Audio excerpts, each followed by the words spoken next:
Bapak Ibu Saudara yang terkasih dalam Tuhan Yesus Kristus, selamat pagi semua, shalom. Apa kabar? Luar biasa, puji Tuhan. Saya percaya semua karena anugerah Tuhan buat hidup kita, amin.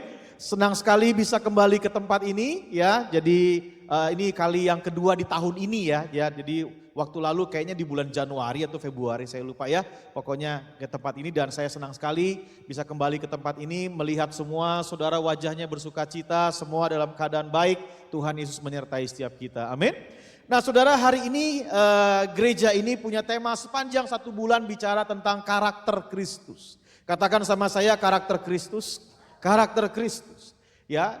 Jadi inilah yang menjadi tujuan daripada kehidupan orang percaya sesungguhnya, ya. Jadi tujuan kehidupan daripada orang percaya bukan sekedar diberkati, sehat dan lain sebagainya.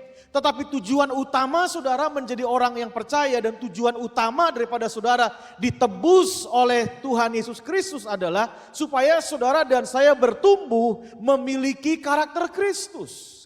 Karena lewat karakter itulah saudara dan saya bisa menjadi terang. Lewat karakter itulah saudara dan saya bisa menjadi contoh. Lewat karakter itulah saudara dan saya bisa menjadi teladan. Sehingga lewat hidup kita nama Tuhan dipermuliakan.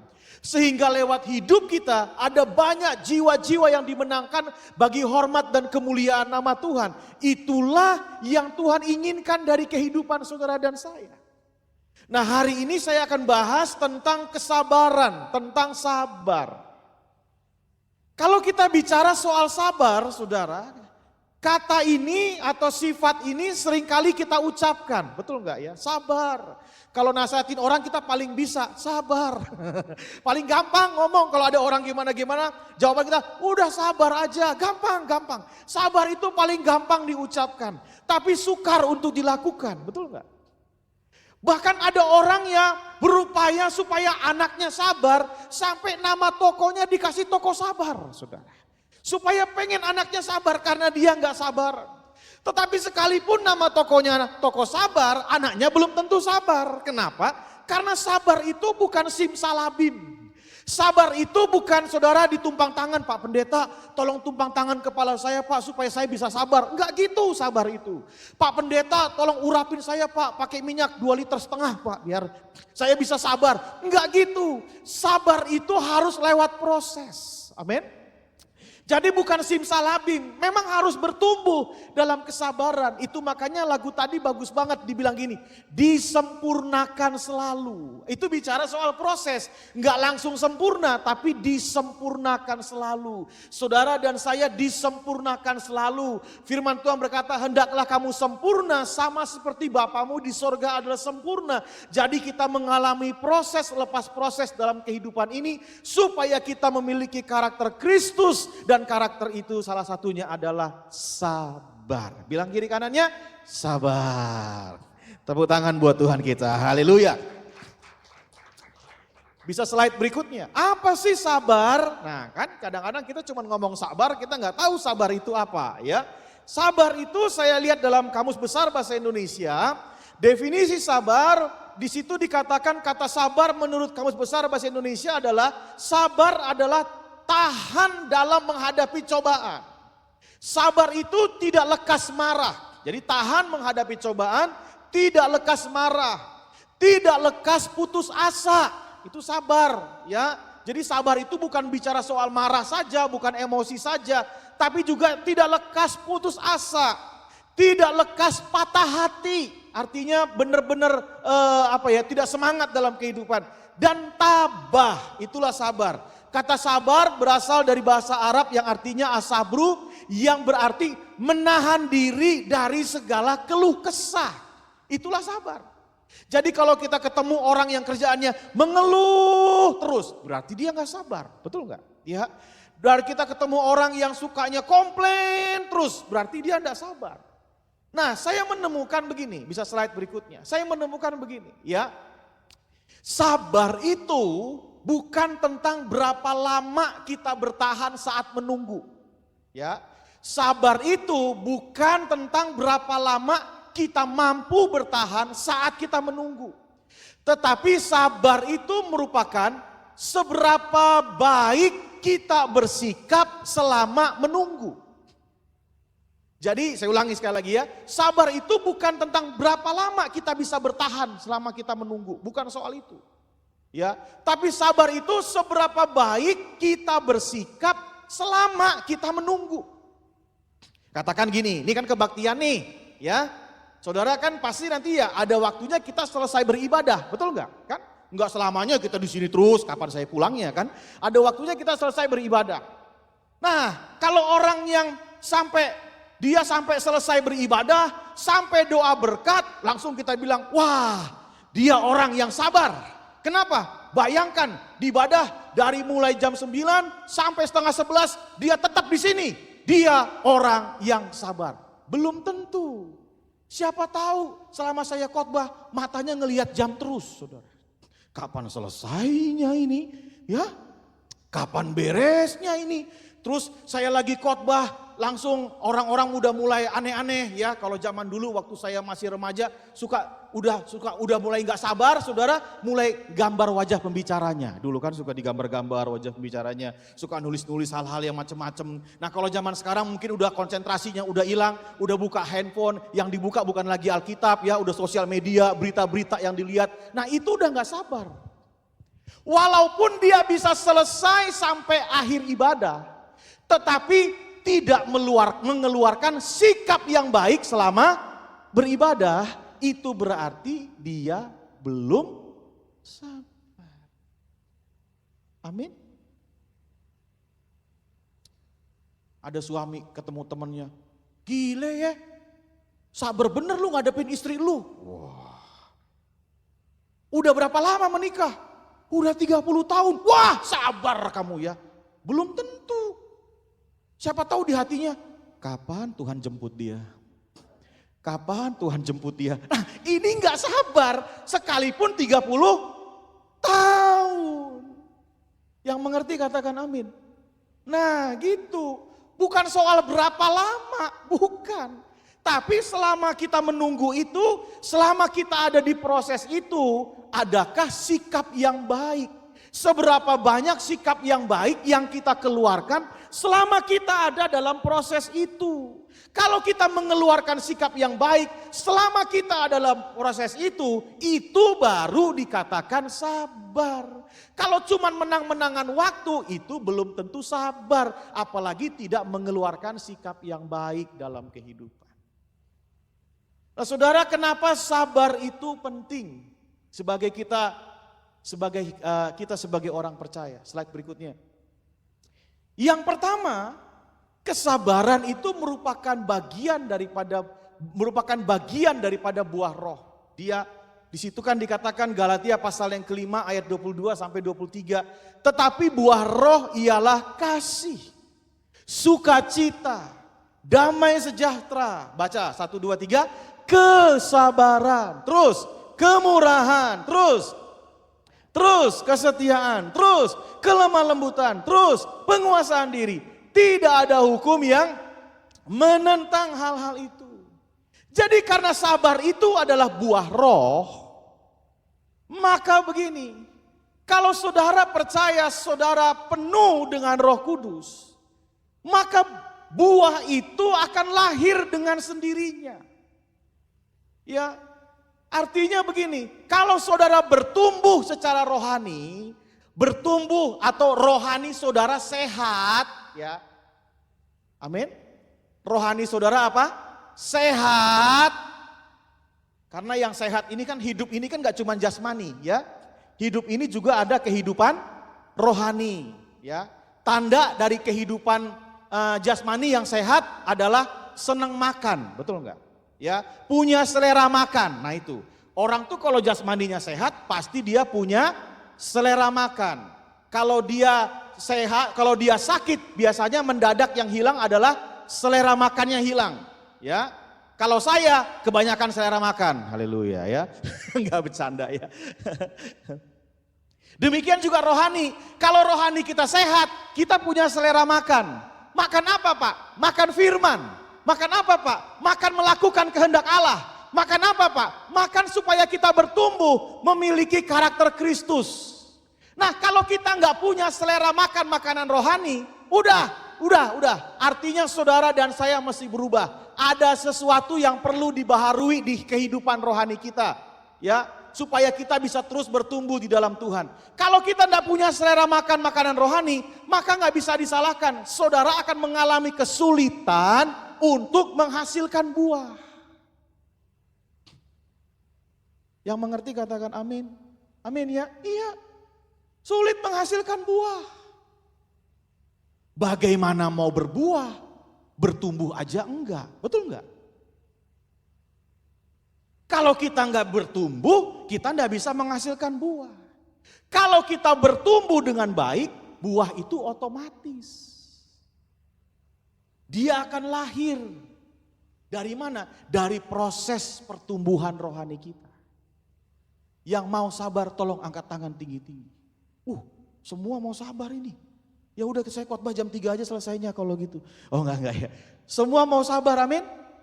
Nah artinya gini, kalau saudara bilang saya mau sabar Pak. Nah artinya mulai hari ini saudara dan saya harus punya semangat untuk bertumbuh secara rohani. Yang mau katakan amin. Tepuk tangan buat Tuhan kita, haleluya. Yang kedua, kenapa sabar itu penting dalam kehidupan orang percaya? Coba perhatikan 1 Korintus pasal 13 bicara tentang kasih. Saya lihat penjabaran tentang kasih dibuka dengan kata kasih itu sabar. Kasih itu sabar. Baru selanjutnya ayat yang ke-7 ditutup dengan gini. Ia menutupi segala sesuatu, percaya segala sesuatu, mengharapkan segala sesuatu. Baru baca sama-sama, 1, 2, 3. Sabar menanggung segala sesuatu. Jadi kasih ini memang atau kesabaran ini memang adalah buah yang lahir dari pertumbuhan rohani yang sehat.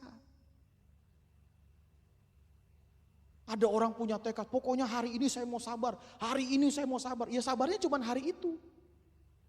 Karena dia pakai kekuatannya sendiri. Tapi kalau sabar itu lahir dari proses pertumbuhan rohani yang sehat, lahir dari proses pertumbuhan rohani yang baik, maka dia dalam kehidupannya semakin hari akan semakin sabar. Awalnya mungkin sabarnya cuma 1%. Tapi terus bertumbuh jadi 2%, bertumbuh 3%, 10%, 30%, 50%, bahkan bisa jadi sabar 100%. Itu pertumbuhan. Makanya dari awal saya khotbah saya bilang sabar itu bukan simsalabim. Bukan, dia lahir dari proses pertumbuhan. Amin. Itulah kesabaran. Dan Tuhan mau saudara dan saya bertumbuh di situ. Saudara bilang, Pak hari ini saya sabarnya baru 10%. Enggak ada masalah. Tapi harus mau bertumbuh. Terus bertumbuh di dalam Tuhan. Punya kerinduan untuk memiliki karakter Kristus. Karena dengan tujuan itulah saudara dan saya ditebus. Supaya saudara dan saya bisa memenangkan jiwa bagi kemuliaan nama Tuhan.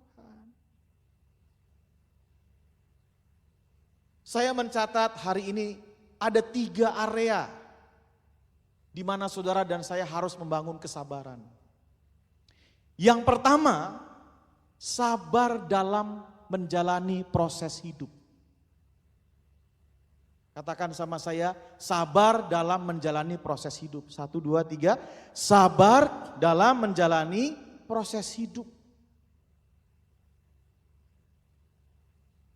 Pernah nggak ketemu orang begini?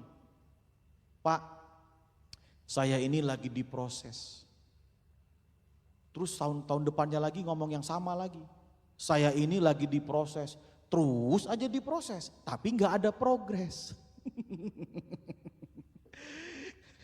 Yang namanya proses harus ada progres. Artinya harus ada kemajuan. Proses aja terus. Dan prosesnya itu lagi. Berarti enggak ada kemajuan. Nah kalau enggak ada kemajuan, apa penyebabnya? Salah satu penyebabnya Karena kita tidak sabar di dalam proses. Amin.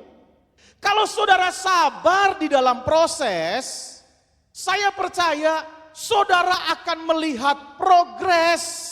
Saudara akan melihat keuntungan dari hasil saudara di proses. Itu makanya kitab Amsal pasalnya ke-14 ayat yang ke-29, firman Tuhan berkata, orang yang sabar besar pengertiannya. Tetapi siapa yang cepat marah membesarkan kebodohan. Pengertian di sini bicara soal dia ngerti arti-arti kehidupan ini. Dia mengerti proses-proses kehidupan ini. Lahir dari mana? Dari kesabaran. Makanya firman Tuhan berkata orang yang sabar besar pengertiannya. Sehingga kira-kira begini dalam kitab Mazmur 20 itu gambarannya pengertian begitu gini.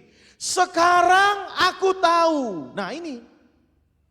Bahwa Tuhan memberi kemenangan kepada orang yang diurapinya.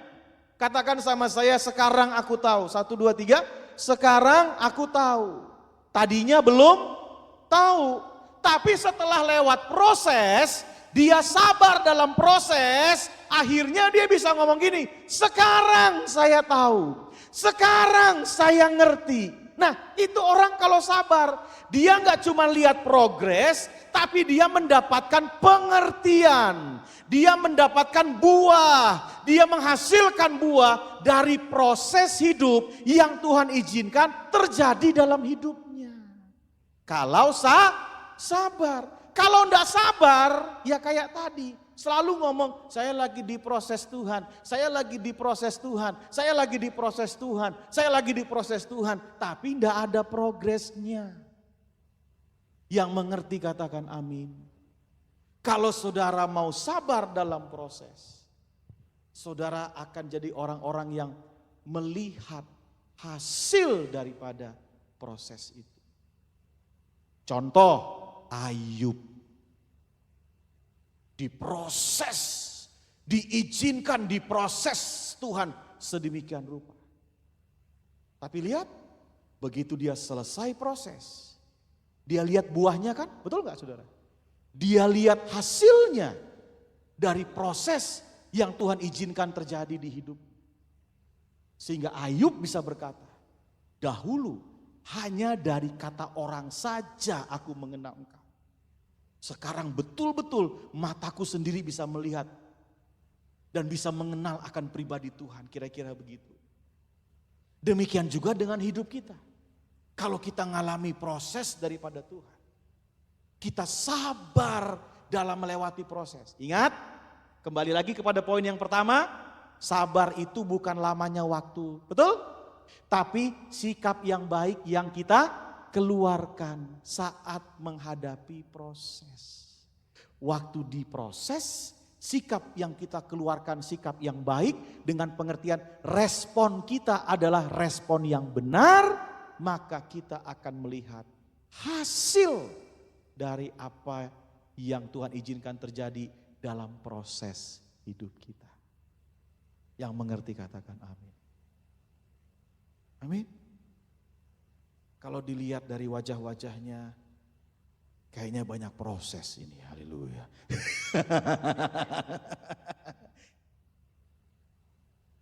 Kok Pak Ade tahu? Saya bukan cuma nebak-nebak, ya namanya manusia pasti ada proses kan gitu ya.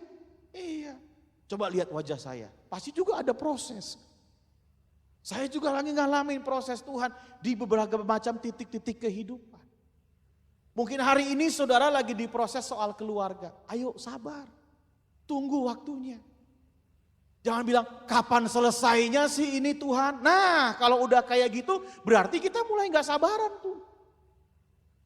Nanti endingnya kita akan bisa berkata seperti Mazmur 20. Sekarang aku tahu. Sekarang aku ngerti. Nah, itu dia. Ada di antara saudara yang mungkin sedang diproses dalam soal keuangan, pekerjaan, usaha, sabar. Doa sama Tuhan, justru itu momen di mana saudara dan saya mendekatkan diri kepada Tuhan. Itulah respon yang benar saat saudara dan saya mengalami proses hidup ini. Ada yang diproses mungkin dalam banyak hal, tapi sekali lagi saya cuma mau ingatkan, sabar. Yang kedua, tadi proses, yang kedua gini, sabar untuk diri sendiri. Tadi kan respon terhadap proses kan, sekarang untuk diri sendiri nih, sabar. Ya, kadang-kadang kita sendiri aja nggak sabaran sama diri kita sendiri, betul nggak? Sama diri sendiri ini nih, suka nggak sabaran. Harusnya kan ngerjain satu-satu gitu, karena nggak sabaran jadi pengen dikerjain semua, akhirnya nggak maksimal semuanya, nggak ada yang selesai. Kenapa? Hanya karena kita nggak sabaran. Saya dulu ditegur sama kakak rohani saya. Jadi saya habis makan bakmi panas-panas, saya langsung minum es teh manis. Langsung saya minum, blok gitu. Langsung kakak rohani saya bilang, sabar. Jangan habis minum panas, jangan makan panas, langsung minum yang dingin. Nanti gigi kamu tuh bisa rusak. Sabar. Ada waktunya, tunggu dulu beberapa menit, agak adem dikit baru siram air dingin. Tapi saya nggak sabar. Berapa banyak yang kayak saya? Angkat tangan tinggi-tinggi. Oh nggak ada di sini, hebat semua, sabar semua, luar biasa. Iya, wah saya kurang sabar sama diri sendiri. Nah itu sering terjadi dalam hidup kita. Kita lagi belajar sesuatu, kok nggak bisa-bisa ya, kok saya nggak ngerti-ngerti ya, kok hasilnya nggak bagus-bagus ya, kita nggak sabaran sama diri kita sendiri. Nah itu sering kali terjadi dalam hidup kita. Makanya dalam kitab Amsal 16 ayat 32 dikatakan begini, orang yang sabar melebihi seorang pahlawan.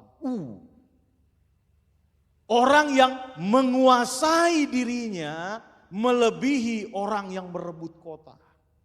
Pada waktu itu orang yang merebut kota itu orang yang jago banget. Kesatria yang hebat.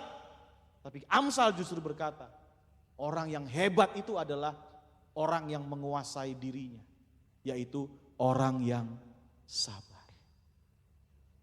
Pengkhotbah pasal 4, Pengkhotbah pasal 10 ayat yang keempat dikatakan, jika amarah penguasa menimpa engkau, janganlah meninggalkan tempatmu, karena kesabaran mencegah kesalahan-kesalahan besar. Katakan sama saya, kesabaran mencegah kesalahan-kesalahan besar. 1, 2, 3. Kesabaran mencegah. Coba kita merenung nih.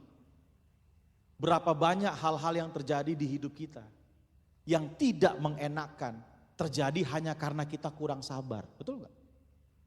Banyak.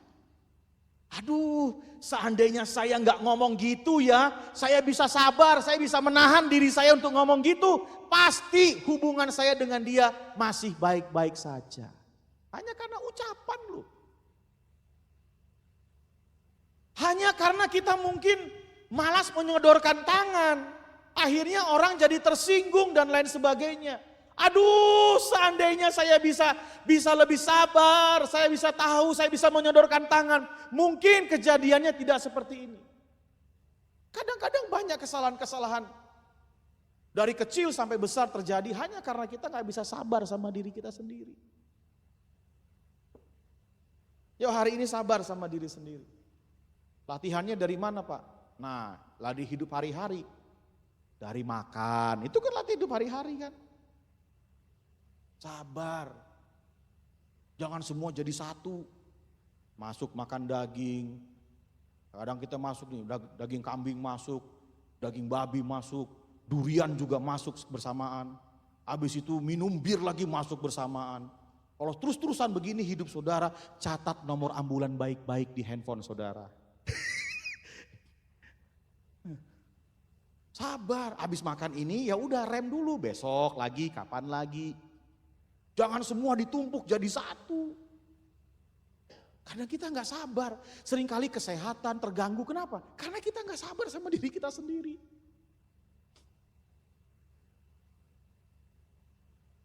Belajar. Saya juga lagi belajar ke arah situ. Sama-sama belajar. Ya. Saya ini orang yang kalau makan itu senang yang manis-manis. Itu bisa dari pagi sampai malam manis terus. Makanya mukanya manis gini, saudara. Oh enggak. Bercanda ya. Manis terus. Sampai sekali waktu ditegur. Jangan yang begitu terus. Harus ada air putih yang masuk dan lain sebagainya. Wah, bertobat saya. Itu ginjal, kalau bisa ngomong, pasti dia teriak itu, woi, jangan manis terus. Pasti gitu dia teriak. Tapi kadang kita gak mau sabaran sama hal yang kayak gitu. Begitu udah kejadian, sakit penyakit datang, dung, nah. Kan gak langsung otomatis tuh biasanya. Itu dari proses-proses yang kita alami dalam hidup kita. Karena kita kurang sabar aja.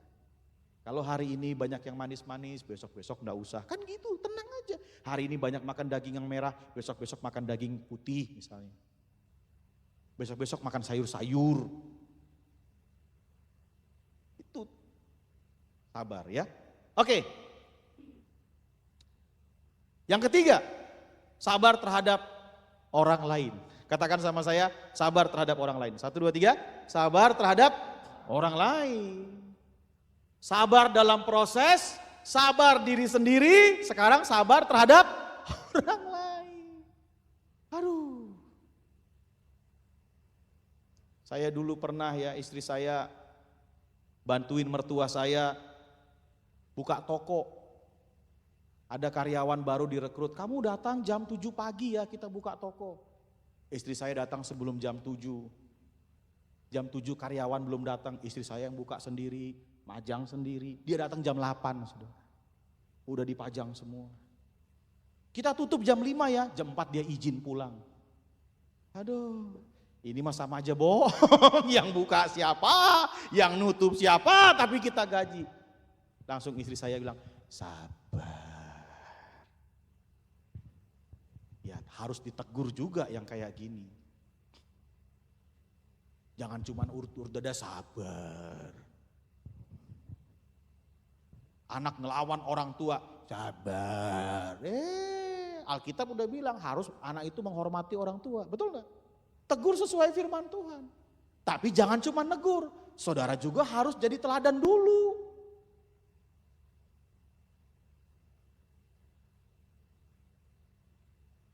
Kamu nutup kulkas pakai kaki. Anaknya bilang, papa nutup kulkas pakai pantat katanya. Dung. Anaknya nyontoin orang tuanya, betul gak sih? Kita mau tegur-tegur orang, tapi papanya nutup kulkas pakai ini. Waduh. Kadang-kadang yang di generasi di bawah kita itu 2 kali lipat dari kita. Makanya kita harus jadi contoh dulu. Yang mengerti katakan amin. Nah, baru udah dikasih contoh, dikasih teladan, ditegur, harus baru berikutnya sabar, nungguin proses dia berubah. Kolose 3 ayat 13, firman Tuhan berkata, sabarlah kamu seorang terhadap yang lain, dan ampunilah seorang akan yang lain apabila yang seorang menaruh dendam terhadap yang lain. Sama seperti Tuhan telah mengampuni kamu, kamu perbuatlah juga demikian. 1 Tesalonika 5 ayat 14 berkata, kami juga menasihati kamu saudara-saudara, tegurlah mereka yang hidup dengan tidak tertib. Hiburlah mereka yang tawar hati, belalah mereka yang lemah, sabarlah terhadap semua orang. Enggak dipilih-pilih. Sabar itu untuk semua orang. Kalau lagi kumpul FA, yang kumpul 10 orang, pisang gorengnya cuma 5. Sabar. Yang datang baru 5, langsung, oh ini berkat Tuhan buat kita, bukan buat mereka. Kita selesaikan saja, habis. Yang 5 yang belum datang gak kebagian. Nanti yang lima belum datang nggak kebagian, ngomong sama Pak Gembala. Saya nggak mau FA di situ lagi Pak. Kenapa? Tiap kali kami situ nggak pernah kebagian pisang goreng. Mengundurkan diri dari FA hanya karena pisang goreng. Itu enggak sabar namanya. Tapi yang udah ada di depan mata juga masih sabar. Jangan semua dihajar, sabar. Saya tutup dengan ilustrasi ini. Sebuah cerita ya. Suatu hari ada seorang guru yang mengajar di sebuah kelas. Muridnya kurang lebih hampir 20-30 orang di situ. Lalu semua anak-anak itu ditanya, apakah kalian semua suka dengan coklat? Maka semua anak-anak di situ berkata, kami suka coklat. Benar kalian semua suka. Besok ibu akan bawain coklat buat kalian. Wah, anak-anaknya senang. Lalu besok benar ibunya bawa coklat yang besar saudara. Satu anak dikasih satu, semua besar-besar. Lalu gurunya ngomong gini, ini coklat ada di hadapan kalian.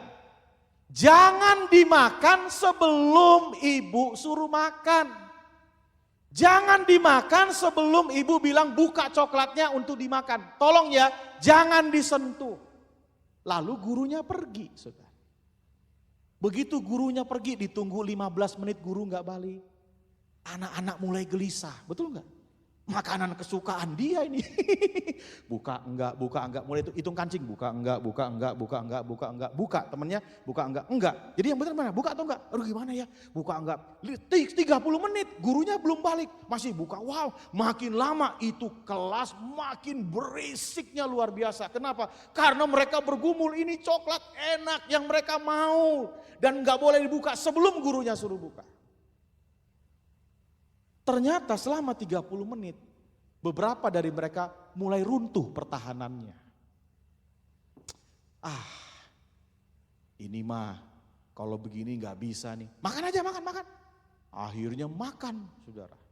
Dari 30 anak, yang makan 25 anak. Karena biasanya kalau yang satu makan, nggak apa-apa nih, makan yuk, betul nggak? Lama-lama kan gini, yang nggak bener jadi bener, karena banyak yang melakukannya, betul nggak? Coba, ngerti nggak sampai di sini? Kita lihat di lalu lintas, udah tahu nggak boleh lawan arah. Tapi kalau yang lawan arah banyak, lama-lama ikut. Dan yang benar yang lawan arah, yang nggak lawan arah bisa dimarah-marahin sama yang lawan arah. Nah itu banyak tuh kejadian kayak gitu. 25 orang akhirnya makan, wah nikmat. 5 orang masih bertahan. 1 jam dari gurunya pergi, gurunya balik. Dan dia lihat 25 orang udah makan. Tinggal 5 orang yang belum makan. Ditarik jauh ke depan di masa depan hidup mereka. Tahu yang terjadi? 25 orang yang gak bisa menahan diri tadi, yang gak bisa sabar itu. Ternyata hidupnya biasa-biasa saja.